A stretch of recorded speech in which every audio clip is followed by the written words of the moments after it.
Hey everybody, welcome back to another episode of Sundays with Sully. As always, I'm your host Chris Sullivan. Today we're in the Navtronics showroom and we're going to be discussing Fusion Apollo stereo integration via the NEMA 2000 network. What we're covering doesn't just apply to the Fusion Apollo stereos. This goes back to the 600s, the 650s, 655s, the 700s, the 750s, the 755s, any of their NEMA 2000 compliance stereos, which dates pretty far back. They were very early adapters in getting into the marine network side of things. Just for today's purposes, we are using a Fusion Apollo stereo. Now, right on the back of the stereo here, we've got our normal inputs. You've got your antenna in, you've got your power wires, you have a optical, you have a USB for doing software updates, or if you want to do music, things like that, just have it stored right onto there. We have our Sirius XM plug. We also have our Ethernet plug. We're going to go over down the road why you'd want to use this Ethernet port, whether it's for Wi-Fi or tying into your Garmin display. And then you also have this round plug right here, which is your NEMA 2000 plug. In this case, we're going to take our NEMA plug, we plug it in, we go in, and what we're going to do is it runs over to our NEMA network. This case, we've got everything tied in here. You see we have an open slot available. We go ahead, we plug it in, we're all good, and now it's going to show up onto our NEMA network. And as always, I'm going to speed this up, spin it around, and you're going to see it on the other side here in a couple of seconds. But what I do want to touch on is you may notice on our board here, I've got a bunch of post-it notes and sticky notes and things. We're going to be doing some upgrades to this, and I want to touch on why NEMA 2000 is so great. We want to add some things like our Siren Marine. We're going to go ahead, we're going to add C-Zone. We're also going to add some other integration. But you see, I'm already going to be out of ports. I can easily extend this out with 4 more ports. I can use a Furuno box. I have multiple ways of doing it, so we can keep expanding as things get added on. That is the great part of the NEMA 2000 network. So stay tuned to a future episode where we're going to install some more stuff and really fill this whole thing all up. In the meantime, I'm going to get this thing all spun around. So, see you in a second.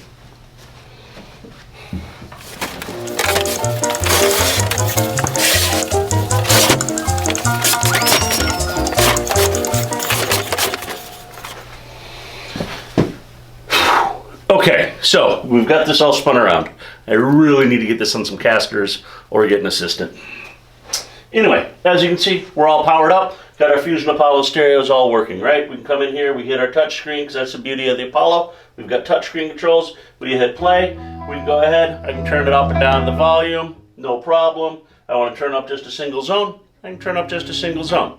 I want to turn up just a little bass to go along with the rest of it, I can turn it up. There we go. Alright, so, all great, all wonderful, but why do we want to integrate our Fusion stereo into our MFD, in this case the Garmin's? What we're looking to do here is generally when we're doing a refit on a boat or we're looking to upgrade a boat that has a stereo, it's generally down in the cabin, it's out of the elements, it's out of the marine environment, right? Doesn't make it conducive to use to turn up the volume to change your tracks. Yes, you can do it from your phone, but do you really want to be pulling your phone out when it's rainy, it's snotty, there's a fish on or something else going on? So we can take this, we can network it into our MFD, and now we have all of our audio controls up here. We've basically gotten a free remote for our stereo for the cost of running a cable. And all you have to do is get it in Marine network. So if you have 2 stations on your boat, you plug it into your NEMA 2000 network, now it's going to be on both pairs of chart plotters. So there you go. Now you've got remotes for your stereos, upper helm, lower helm. Pretty easy, right? So, on this case, on the Garmin's, we're going to go into the one helm on the right-hand side here. You're going to see a media icon somewhere on your screen. Now, even if you don't have your stereo plugged in, you're still going to see that media icon. You've probably pressed it and gone, oh, I got a free stereo with my chart plotter. You didn't. So, you hit media, you're going to come up, and in this case, we're going to have the stereo already up here. Now, if for some reason your stereo doesn't show up on here, it says find source or whatever, you go to the right of the home button is menu. We select menu, and it's going to say devices right here. If you click on devices, you'll see what's available. We have simulated media because this is our boat show display, and we have the head unit itself. So we choose the stereo. There we go. Stereo's up, stereo's running. I have all of my controls for my stereo right here on the screen. I can turn everything up if I want to. Well, it actually probably helps if we hit play first. So there we go, we can hit play. Now I can turn up all my zones if I want to. I can, I want a little less bass. I want a little more bass. I have that ability to do all of that from right here. I want to change sources from Bluetooth to Sirius to AM to FM. You can change it right from the sources button right there. Your buddy just gets on board the boat and he's got a better playlist than you. Go to pairing right there. Now you can pair your phone right on there to it. So that's great. So all handy, all good. We can come in here. We can go into our balance. We can go into our equalizer. Because it's a Fusion Apollo, each zone can be independently equalized. So if you don't want a lot of bass down in your forward cabin, but you want more bass out in the cockpit, you can tune it and tweak it right here. Just go right in, say starboard side in this case, and we want, treble there, bass, mids, we can change all of that right here. And then if we really want to, we can go back, we can go into home, and from our home screen, we go back to our one helm, we'll go media, we're back to this page, right? This is great, this is handy, but why am I taking up my whole screen to do it? It doesn't make sense, right? It's just not gonna be useful every day for you. But what is if it's just a little piece of your chart plotter, it's just taking up a small piece of real estate. So if we back out of this, we go over to home, we go to charts, because that's probably where you're running on most, right? Charts, chart overlay, radar overlay. We're gonna do charts. Charts comes up, it's a familiar screen, all our data's there, we've got our speed, our depth, our heading, our time, all that good stuff, right? We go to our menu screen, again to the right of home, we select that, and you're gonna see edit overlays. Choose overlay. In this case, we're gonna say our top bar. We're gonna select that. From here, it's gonna say autopilot, media, compass tape are off. It's in the off position. We want the media bar. Now, media bar comes up, we back out of there, we back out of there. Now look at this. Now, I have the stereo controls right across the top of my screen. It's not taking up a ton of space. My chart's still viewable, everything's still easy to use there. But if I want to just mute, because hey, we're getting ready to dock, I got a mute button right in the top left corner right there. Hit that, boom, automatically I've muted everything. I want to turn it back up, I turn it back up. I want to skip a song, I want to go to the next song, great, I can do that right there. I want to, tweak it. The top right corner is the expand button.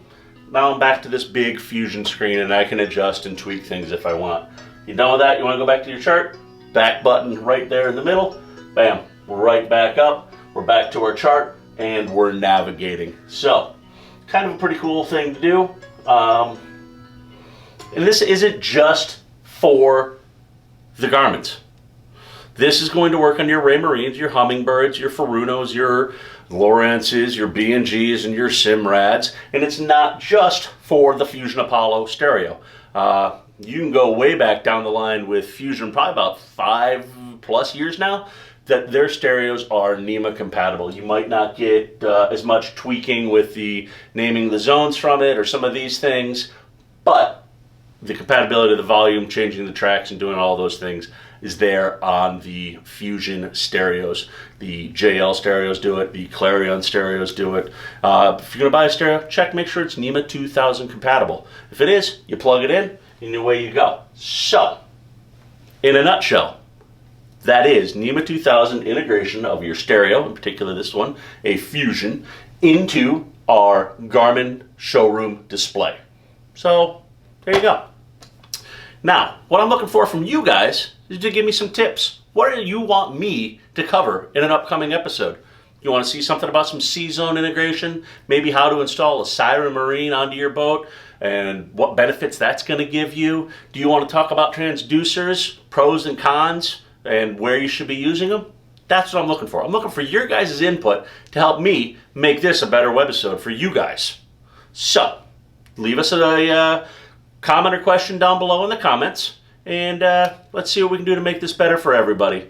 Until next time, thanks for watching Sundays with Sully.